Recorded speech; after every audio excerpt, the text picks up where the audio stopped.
नमस्कार साथियों, हम एडिटोरियल डिस्कशन में आपका स्वागत करते हैं। हम डेली बेसिस पे जब शुरुआत की थी तो कोर्ट और एडिटोरियल डिस्कशन के साथ शुरुआत किया था, लेकिन अभी हम कोर्ट डिस्कशन करते हैं। पहले जाति एक आदर्शीय पिंजरा है। जन्म लेते ही व्यक्ति कैद हो जाता है और अक्सर अपनी पहचान और अवसरों को जीवन भर संघर्ष करने के लिए देता है। एक मान लो उदाहरण से समझते हैं, कोई पक्षी है, इसको पिंजरे में बंद कर दिया है।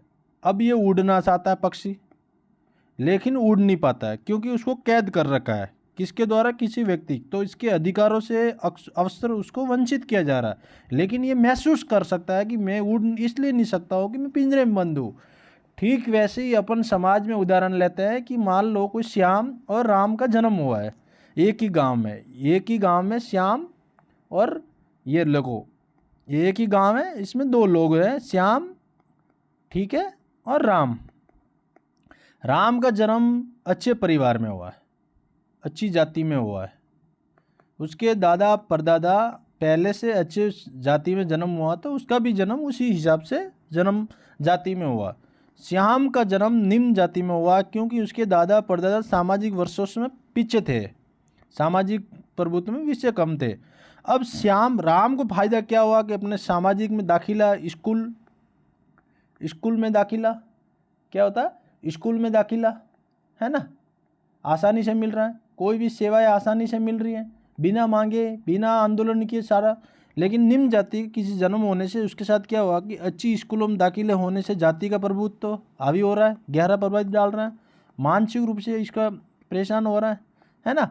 तो इसी को रोकथाम के लिए संविधान के अंदर निम्न जातियों के आधार पे उनको आरक्षण दे रखा है ना, ताकि उनको सर्व जातियों के अधिकार के बराबर, उस जाति के लोगों बराबर उसको अवसर मिले। अपन उसी कड़ी में डिस्कशन आर्टिकल करने के बाद क्या, उसी कड़ी में आर्टिकल डिस्कशन करते हैं। क्या आर्टिकल जातीय जनगणना अपने सिलेबस में है? बिल्कुल नहीं है। तो फिर क्यों? क्योंकि उसके अंदर जाति क्या हुई? जाति, ठीक है, जातिवाद और आरक्षण, सामाजिक न्याय और जनगणना, ये चारों शब्द, 500 के शब्द अपने आरएस के सिलेबस में है। कैसे? पेपर थर्ड में राजनीतिक गतिविधि में जाति और जातिवाद है, पेपर थर्ड में समाजशास्त्र में भारतीय समाज में जाति वर्ग है। तो इसी को अपन पढ़ेंगे, है ना। आगे चलते हैं, इसका समराइज मैंने आगे लिया है। पहला लेखक कहता है कि आर्टिकल जनगणना, जातीय जनगणना के आरक्षण का संबंध है या आरक्षण खत्म करने के लिए लाया गया है। लेखक का आरक्षण क्या है? लेखक आरक्षण वर्तमान की व्यवस्था तो जनगणना का आधार पर तय है, तो फिर जातीय जनगणना से क्यों लाया जा रहा है? क्योंकि पूछते हैं कि आरक्षण का वास्तव में लक्षित वर्ग को तो पहुंचा रहा है। इसी का समाधान के लिए लोग कह रहे हैं कि जातियों के अंदर आरक्षण अभी तक वास्तविक लोगों तक नहीं पहुंच रहा है, तो जाति जनगणना करवानी चाहिए।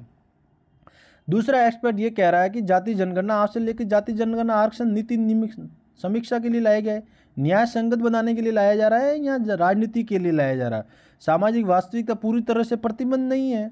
आंकड़ों के आधार पे कह रहे हैं कि अभी आंकड़े काफ़ी पुराने हो गए, धुंधले हो गए, इसके आंकड़े की वर्तमान की योजनाओं को तय नहीं कर पा रहा है, इसीलिए जाति जनगणना एक वैकल्पिक रूप लिया गया है। सामाजिक न्याय का लक्ष्य क्या है कि सामाजिक न्याय सभी वर्गों को समान सुनिश्चित करे। जातीय जनगणना एक महत्वपूर्ण उपकरण माना गया है ना। तो ये लेखक चिंता जता रहा है कि भाई, लेखक कह रहा है कि आरक्षण लाए जा रहे हैं या आरक्षण खत्म करने हैं, क्योंकि 50% आरक्षण अभी इंदिरा सानी मामले में ऊपर से नहीं जा सकते हैं। तो उसी के सिलसिले में क्या आरक्षण लाने के बाद ओबीसी के अंदर सब कैटेगरी वाइज जातियाँ हैं, उनको आरक्षण मिलेगा? तो वो लाने के बाद आंकड़े आएंगे सबके सामने, तब होता है। उसी की बेसिक बातें करें, पहले अपन बेसिक बात करें कि 1872 में 1872 के अंदर पहली जनगणना हुई है। कब हुई है? 1872 में। उसमें लॉर्ड माहो वाइसराय था। कौन था? लॉर्ड माहो। फिर 1931 के अंदर हुई है ना। फिर 1941 में हुई है, लेकिन द्वितीय विश्व सेकंड वर्ल्ड वार होने की वजह से उसको कैंसिल कर दिया, डाटा नहीं पब्लिश हुए। फिर 1951 के अंदर प्राइम मिनिस्टर जवाहरलाल नेहरू ने जातिवाद को गणना मानते हुए या राष्ट्र के एक विकास के बाधक मानते हुए उन डाटा को पब्लिश नहीं कर रहे और रोक लगाई कि अभी इस तरह गणना नहीं करेंगे। फिर 2011 के अंदर मनमोहन सिंह के टाइम में हुई, क्या हुई? 2011 में SEC, सामाजिक आर्थिक पिछड़े वर्ग के आधार पर किए। SC ST के तो डाटा सही आए हैं, लेकिन OBC के डाटा पब्लिश नहीं होने की वजह से नहीं कर पाए। क्यों? जिसको जाति पूछी गई उसने बताया नहीं, उसने आर्थिक स्थिति नहीं बताई। जाति पूछी तो उसने गोत्र बता दिए। तो इस आधार पर डाटा पब्लिक सही नहीं होने से खतरनाक रूप ले सकता, सामाजिक दूरवीकरण बढ़ सकता था, सामाजिक तनाव बढ़ सकता था। तो समझदारी या असमझदारी बोले तो उस समय रोक लगा दिए, तो नहीं पब्लिश कर पाया। तो अभी सरकार ने क्यों दबाव लिया? हाँ, सवाल ये है कि 2023 के अंदर जब इलेक्शन, 24 के अंदर इलेक्शन होता है लोकसभा चुनाव, उसमें 240 सीटें आने से एक्सपर्ट पॉलिटी के द्वारा बीजेपी का वोट बैंक है वो जातीय जनगणना के आधार पर आके टिक गया है कि आपने बोला कि हम नहीं करवाएंगे जातीय जनगणना, जिसकी वजह से आपकी सीटें कम हो रही है। उसी का सलाह के आधार पर अब जातीय जनगणना की शुरुआत की है। तो ये एक्सपर्ट के द्वारा बताया जा रहा है। आगे चलते हैं। लेखक, दूसरा आर्टिकल में लेखक क्या कहता है, इसका उद्देश्य क्या है ना भाई, क्यों लाया जा रहा है? कोई ना कोई तो उद्देश्य होगा। पहला उद्देश्य क्या? आधार जातीय जनगणना का आधार जनगणना करने सरकार विभिन्न जातियों, जनसंख्या, शिक्षा, संपत्ति का स्वामित्व विभिन्न क्षेत्रों में उनकी भागीदारी महसूस करवाएंगे। दूसरा एक्सपर्ट क्या? नीति निर्धारण की उपयोगिता के लाई गई है। इस विस्तृत जानकारी उपयोग करके समावेशी नीतियों को, विकास की योजनाओं को प्रभावी ढंग से लागू कर सकता है, सुनिश्चित कर सकता है। सामाजिक न्याय समानता का लक्ष्य की बात की जा रही है। लेखक जातीय जनगणना सामाजिक समानता लक्ष्यों को प्राप्त करने के लिए सावधानी निष्पक्षता होनी चाहिए। लेखक चिंता जा रही है कि डाटा अगर सही नहीं आए तो बहुत सारे सामाजिक जो सब कैटेगरी वर्ग है वो अगर पीछे रह गए और सामाजिक तनाव जैसी व्यवस्था बढ़ गई, उस जातियों द्वारा निम्न जातियों शोषित बढ़ गया, तो ये सबसे बड़ा एक चिंता बता रहा है। गलत इस्तेमाल संभावना रहेगी जो मैं ऊपर बताया। तो लेखक मोटी मोटी चिंता जता रहा है कि जातीय जनगणना फायदे तो हैं, लेकिन उससे भयावह डाटा है कि निष्पक्ष और सावधानी नहीं बरती। जिस जाति में पूछा गया वो जाति अगर नहीं लिखी, अगर जिस समुदाय के एक भी समुदाय वर्ग के लोगों की भागीदारी नहीं बताई गई, तो इसका परिणाम दूरगामी बहुत भयावह होगा। इसीलिए वो चिंता जताता है कि इसका काम होना चाहिए ट्रांसपेरेंसी और अच्छे से आंकड़े प्रभावशाली होना चाहिए। हर वर्ग का, हर जाति का, हर समुदाय लोगों का सही होना चाहिए। आगे चलते हैं। क्या अभी तक चलेगा? बिहार में 2 वर्ष पूर्व जातीय जनगणना हुई 17 कॉलम के आधार पे।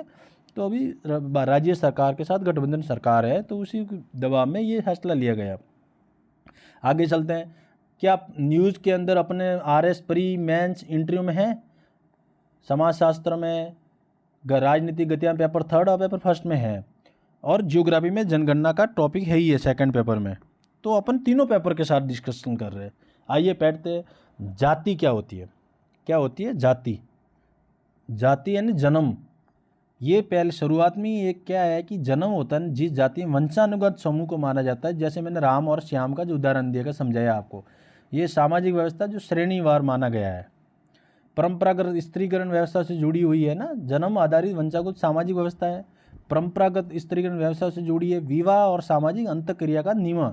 मतलब जैसे ये राम, ये श्याम का उदाहरण लिया था। श्याम जिस जाति में जन्म हुआ उसी जाति में विवाह का संबंध होगा, और उसी जाति के व्यवसाय के आधार पे उसकी तय होगी कौन सा व्यवसाय करेगी। ये जन्म से ही माना गया है। तो जाति जन्म के आधार पे 3 बातें तय करता है।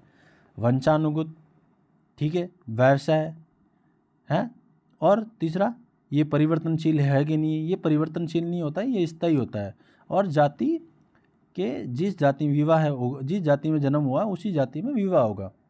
अगला पॉइंट, जातिवाद क्या होता है? ये जातिवाद से ही, जाति से ही जातिवाद निकला है। जाति तो एक वंशानुगत समूह है, लेकिन यहाँ पे SCP सामाजिक, आर्थिक और राजनीतिक के अधिकारों को उस विशिष्ट समूह को निम्न समूह के बीच में बांटा जाना चाहिए। जाति विशिष्ट समूह को बढ़ावा देता है, तो इसको बोलते हैं जातिवाद, है ना। ये सारे शब्द है।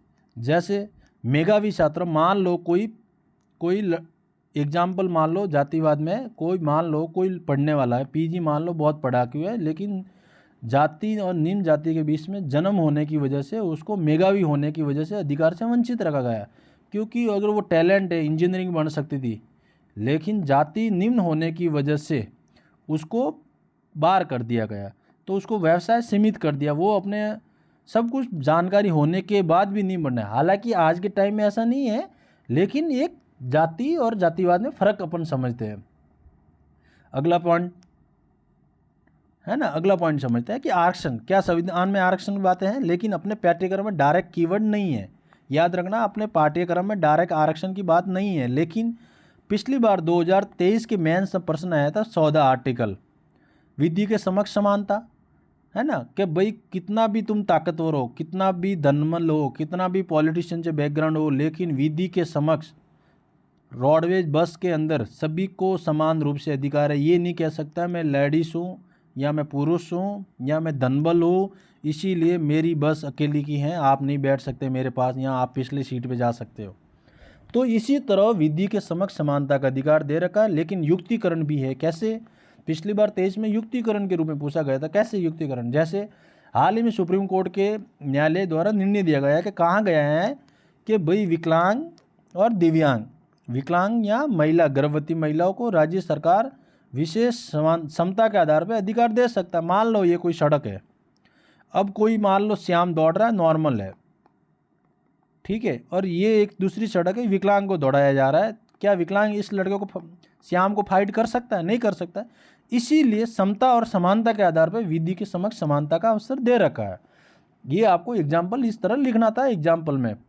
आगे चलते हैं। आर्टिकल 15 ये कहता है कि धर्म, क्या कहता है आर्टिकल 15 क्या कहता है? धर्म, है ना, क्या कहता है? धर्म, जाति, लिंग, नस्ल है के आधार पर किसी भी तरह के सामाजिक शैक्षणिक रूप से पिछड़े वर्गों को भेदभाव नहीं किया जा सकता है।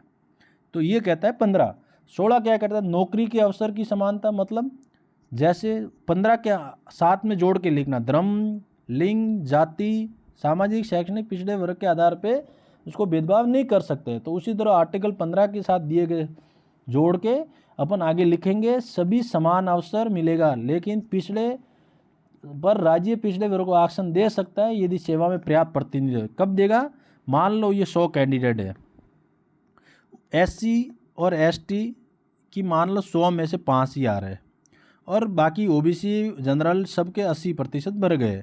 तो इन 5 को इन समानता का लाने के लिए 15% आरक्षण देकर 5 × 75 करके तो इसको अधिकार दे सकता है, आरक्षण दे सकता है। लेकिन इंदिरा साहनी मामला के अंदर 50% से अधिक आरक्षण नहीं दे सकता। ये कुछ राज्यों को छोड़ के, तमिलनाडु जैसे को छोड़ के दे सकते हैं, क्योंकि सुप्रीम कोर्ट को कैप लगाई हुई है।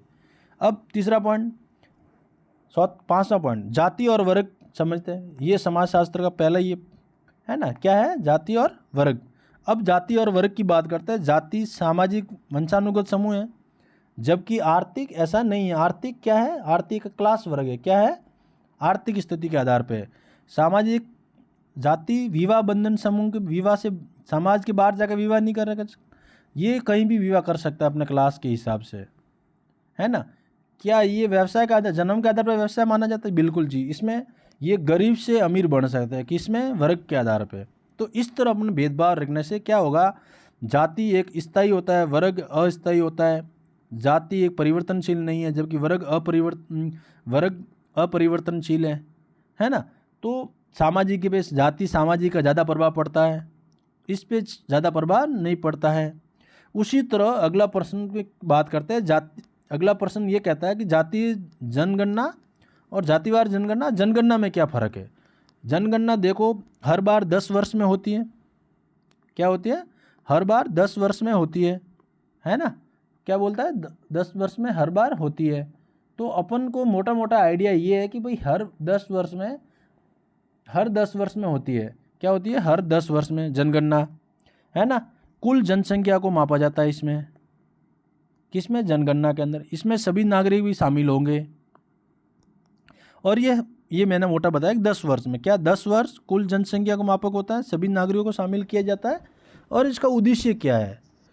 जनगणना का उद्देश्य पढ़ते हैं। जनगणना का मुख्य उद्देश्य आकार,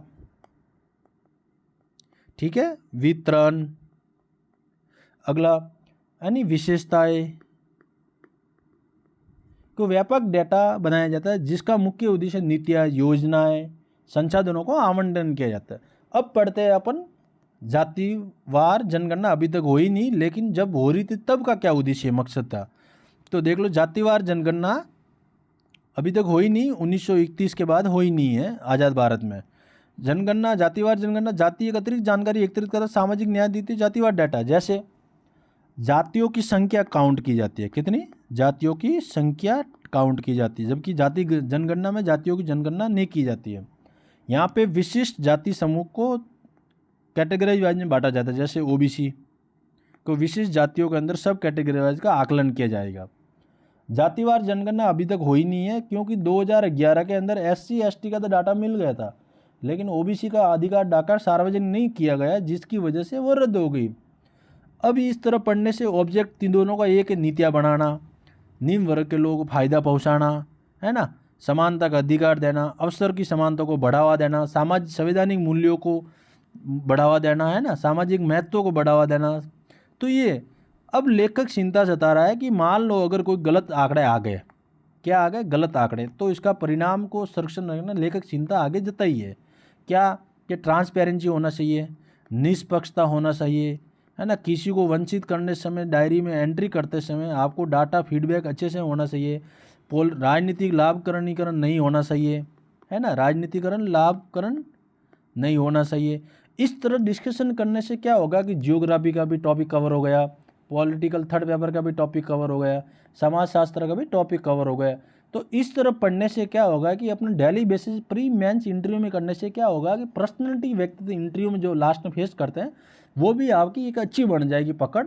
इसी बेस पे डेली बेसिस पे अपन एक डिस्कशन करते हैं, जिसका आने वाले एग्जाम में सबसे ज़्यादा बेनिफिट, जैसे ऐसे जनगणना के साथ जोड़ के दे सकता है, ऐसे, है ना, करंट टॉपिक है इसलिए ऐसे के रूप में ये सब यूज़ कर सकते हैं, एडिटोरियल की बातें, है ना।